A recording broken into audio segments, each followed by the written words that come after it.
بيبدأ الفيلم بثلاث مراكب صغيرين وهما ماشيين في النهر، وبيكون في واحد اسمه سارمن واقف وسط أصحابه، وبيكونوا طالعين الرحلة دي علشان يصطادوا تماسيح. وفجأة بيظهر قدامهم تمساح وبيهاجم عليهم، وواحد من اللي معاه بيقع في النهر، وطبعا حياته بتكون في خطر لأن التماسيح بتكون حواليه في كل اتجاه. وبيقدر سارمن إن هو يطلعه وينقذ حياته، وفي الوقت ده بيكون سارمن مجهز السهم اللي هيقتل بيه التمساح. وفعلا أول لما بيقرب منه بيقدر إنه يسيبه، وبيقعوا هما الاتنين في النهر. وسارمن ما كانش عايز يطلع غير لما يتأكد ان هو قتله. وبعد شوية بيطلع وبيروح للمركب بعد ما بيكون قتل التمساح لوحده بكل شجاعة. وبعدها بياخد التمساح وبيرجعوا للقرية، وكل اهل القرية بيكونوا فرحانين بشجاعة سارمن. ولما بيروح لعمته بتكون متضايقة لانه عرض حياته للخطر، وبتحاول ان هي تفهمه ان هو لازم يخلي باله من نفسه اكتر من كده. وفي وقت النوم كان بيحلم بحلم كان بيحلم بيه على طول، وكان دايما بيشوف حيوان بقرن واحد. ولما بيصحى بيحس ان هو قلقان،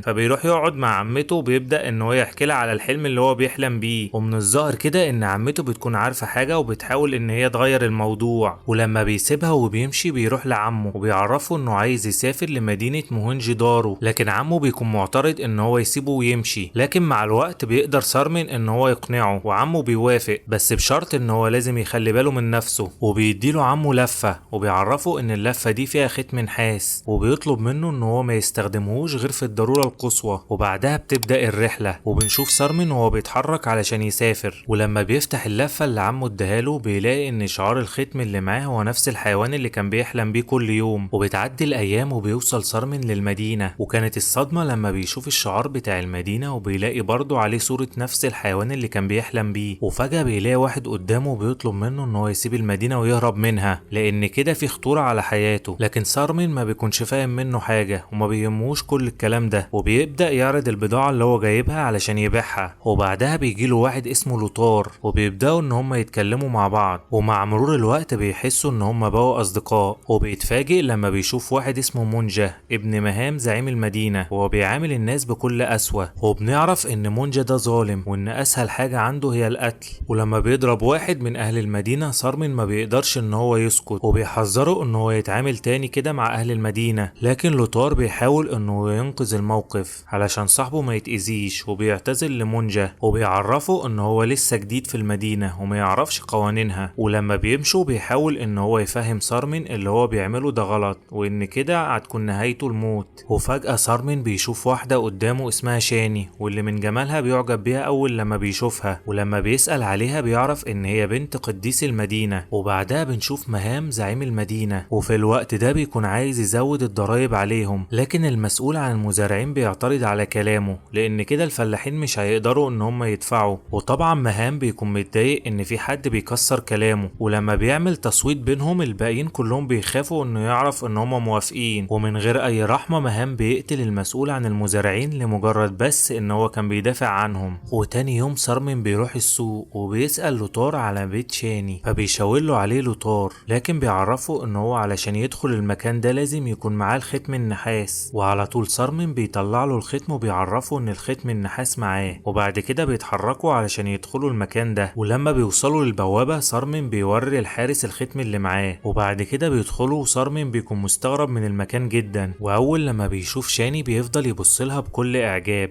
وفجأة الخيول كلها بيجيلها حالة رعب مفاجئ، وبيكونوا كلهم بيجروا في اتجاه شاني، وسارمن بيطلع يجري وبيحاول انه يبعدهم عنها. وبعدها بيقدر يركب واحد منهم وبيقدر يسيطر على الموقف. وطبعا شاني بتكون معجبة بيه لانه انقذها، وابوها بيروح له وبيشكره على اللي هو عمله. وتاني يوم بيقرر ان هو يروح لها المعبد، ولما بيروح لها بيلاقي ابوها هو اللي موجود. وكانت الصدمة لما بيلاقي ان الحيوان اللي كان بيحلم بيه هو اللي مرسوم على الصخور. وفي الوقت ده سارمن بيبدأ انه يعرف الكاهن هو مين، وبيوريله الختم النحاس اللي معاه، وبيعرفه ان عمه هو اللي اداهوله. والكاهن هنا بيكون مستغرب من كلامه لكن ما بيرضاش يقوله حاجة. ولما سارمن بيسيبه وبيمشي بيستغرب لما بيلاقي الحراس كلهم بيجروا. وكانت الصدمة لما كان بيروح يشوف فيه ايه، وبيلاقي ان كل الفلاحين مقتولين ومتعلقين. ولما بيتكلم مع لوتار بيعرف ان مهام هو اللي قتلهم. وسارمن بيحس ان هو كان عايش في المكان ده قبل كده، وبيستغرب ازاي الختم اللي معاه ده وصل لعمه، واصلا ما ينفعش حد يشيل الختم ده غير من سكان المدينة. وبعدها مهام بيبعت رجالته لاهل المدينة وبيعرفوهم ان الضرايب زادت. وفي الوقت ده سارمن هو اللي بيرد عليهم وبيعرفهم ان الزيادة دي مش هتحصل، وكلامه وكلامه بيشجع اهل المدينة وكلهم بيقفوا في صفه، فرجالة مهام بيحسوا بالخوف وبيمشوا. وطبعا اول لما مهام بيعرف بيكون متضايق جدا، ولما شاني بتعرف اللي حصل بيزيد اعجابها اكتر بسارمن، وبتنزل السوق وبتفضل تدور عليه لحد ما بتلاقيه، وبيبداوا هما الاتنين يتكلموا مع بعض وبيكونوا هما الاتنين فرحانين جدا. وبالليل بيعرف ان هما عاملين حفلة تنكر، وفعلا بيتنكر وبيقدر ان هو يدخل لها غرفتها، وفي الوقت ده بيعترف لها بحبه وبيقول لها ان هو ما يقدرش يعيش من غيرها. وكانت المفاجأة لما شاني بتعرفه ان هي كمان بتحبه، لكن بتعرفه ان في مشكلة كبيرة قدامهم لانها تعتبر مخطوبة لمونجا ابن مهام، وبتبدأ ان هي تحكي له على قصتها، وبتعرفه ان امها ماتت بعد ما ولدتها، ولما الكاهن خدها عنده في المعبد اتنبأ ان هي اللي هتغير مسار القرية. ولما مهام سمع كلام الكاهن طمع فيها وقرر ان هو يجوزها لابنه مونجا. ولما سارمن بيعرف ان هي مش بتحبه بيوعدها ان عمره ما هيتخلى عنها وانها مش هتتجوز اي حد غيره. ولما بيسيبها وبيطلع بيتفاجئ ان مهام واقف بره وبيحاول انه هو يسيبه ويمشي من غير ما يتكلم معاه. وبعدها مهام بيروح لابو شاني في المعبد علشان يحددوا ميعاد الجواز، وطبعا ابو شاني ما بيقدرش ان هو يرفض، وبيكون ميعاد الجواز تاني يوم. وفي الوقت ده شاني بتكون زعلانه جدا، وسارمن بيروح لها وبيسالها انت ازاي هتتجوزي حد غيري، فبتعرفه شاني ان هي مش في ايديها اي حاجه، وانها لو ما عملتش كده حياتها هي وابوها هتكون في خطر. وفجاه مونجا بيدخل عليه وبيفضل يضرب فيه، وبتبدا المعركه ما بينهم وبيفضلوا هما الاتنين يضربوا في بعض.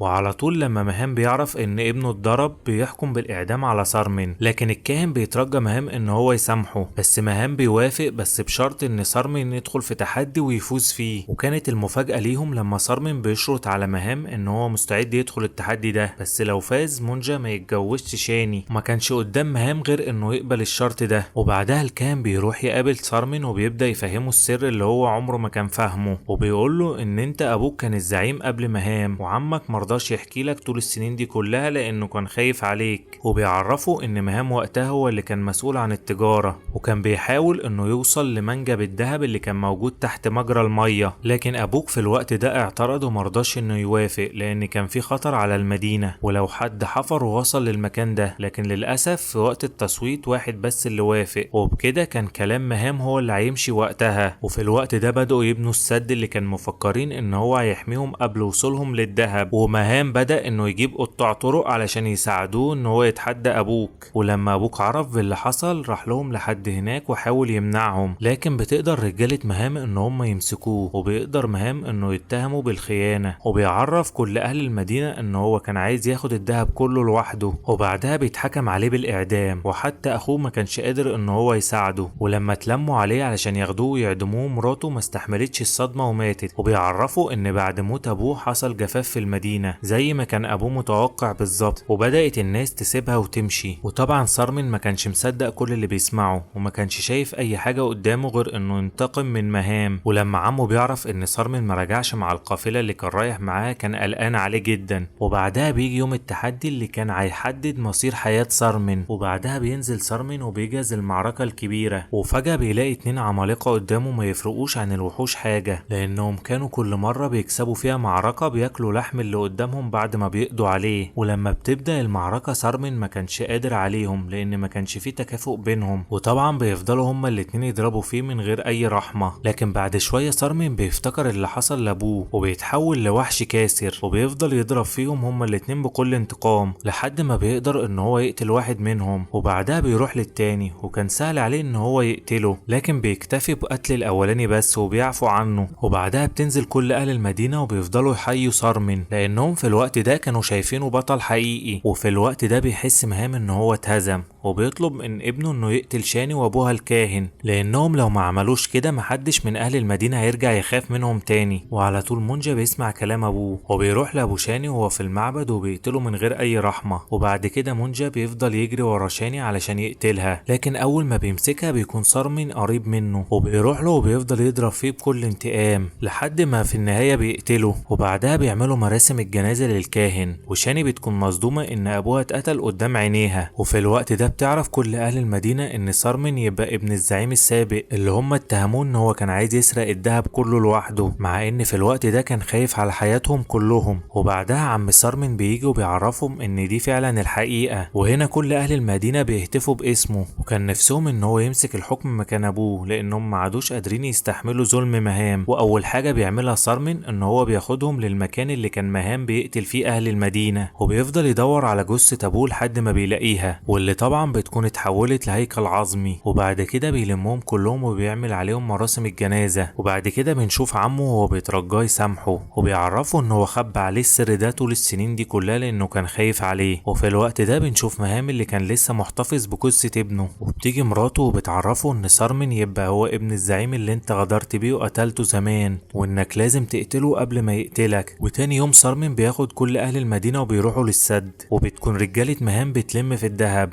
وسارمين بيطلع فوق السد ده من غير ما حد يشوفه، واللي كان موهوب من المنظر اللي حواليه. وبعدها بيرجع تاني وبيقعد مع اهل المدينة، وبيبدأ ان هو يقول لهم على الخطة اللي هم هيعملوها. وبيقابلوا رجالة مهام وهم راجعين بالدهب، وبيفضلوا يضربوا فيهم وبيقدروا انهم ياخدوا منهم الدهب. وبعدها بيجمع اهل المدينة تاني وبيعرفهم ان هم لازم يكونوا ايد واحدة علشان يقدروا انه يقضوا على جيش مهام كله. وبكل شجاعة بياخدهم كلهم وبيروحوا المهام وبيضربوا قدام كل رجالته. ولما مهام بيحاول ان هو يغدر بيه ويقتله، سارمين بيكون واخد باله وبيقدر ان هو ينقذ نفسه. وبعدها كل اهل المدينة بيحيوه بقى هو الزعيم، وبياخدوا مهامه وبيربطوه، وبيكونوا عايزين ينتقموا منه شر انتقام. وفي الوقت ده سارمين بيعرف ان منسوب المية بدأ يزيد، وقريب جدا هيكون في خطر كبير حواليهم، وبيحاول انه يقنع اهل المدينة انه يسيبوها ويمشوا، لانه قريب جدا هيحصل فيضان وهيدمر المدينة كلها. وبيبدأوا كلهم انهم يجهزوا نفسهم للرحيل. ولما مهام بيحس ان نهايته قربت بيترجى سارمين ان هو يسامحه، لكن طبعا سارمين بيرفض وبيسيبه وبيمشي. وبعدها بياخد كل اهل المدينة وبيبدأ يشرح لهم هم ازاي هيعدوا للبر التاني، وبيعرفهم ان هم لازم يوصلوا لقمة الجبل اللي هناك علشان يقدروا ينقذوا حياتهم. وبعدها بياخدوا مركب صغير وبيروحوا للبر التاني، وبيعمل مرسى وبيربط فيها حبل، وبيكون عايزهم كلهم يعدوا في صف واحد علشان ما يبعدوش عن بعض. وعلى الرغم ان الفكرة بتكون صعبة جدا، الا ان سارمين بيقدر انه ينفذها وبينجح، وبيخلي المراكب كلها كأنها جسر وبيعدي عليه كل اهل المدينة. وفي الوقت ده السد بيبدأ انه يتملي بالمية، وكان فاضل وقت صغير جدا ويتدمر. وبعدها بيقدر كل اهل المدينة انهم يعدوا للبر التاني ويمسكوا اعلى قمة في الجبل، وما كانش باقي في الاتجاه التاني غير سارمين بس. لكن للأسف في الوقت ده السد بيتدمر، وبيحصل فيضان شديد هيدمر اي حاجة تيجي قدامه، وسارمين بيفضل يجري بأقصى سرعة علشان يحاول ينقذ نفسه. وفي اخر لحظة بيقدر ان هو ينط من على الجسر، وبينكتب له عمر جديد. واهل المدينة بيكونوا واقفين على قمة الجبل وبيشوفوا الفيضان وهو بيدمر كل المدينة. وفي الوقت ده المية بتعدي على مهام وبيموت، وبينتهي كل الشر معاه، وبيفضلوا كلهم واقفين على الجبل لحد تاني يوم. وبكده سارمين بيكون قدر ياخد حق ابوه، وبينقذ كل اهل المدينة من الفيضان القاتل اللي كان هيموتهم. وكانت المفاجأة لما بيشوف الحيوان اللي كان بيحلم بيه واقف قدامه، وفي الوقت ده بيفهم هو ليه كان الحلم ده بيجيله باستمرار. وبيخلص الفيلم على كده. فما تنساش اللايك الجميل وتشترك معانا في القناة، واشوفكم في ملخص جديد. سلام.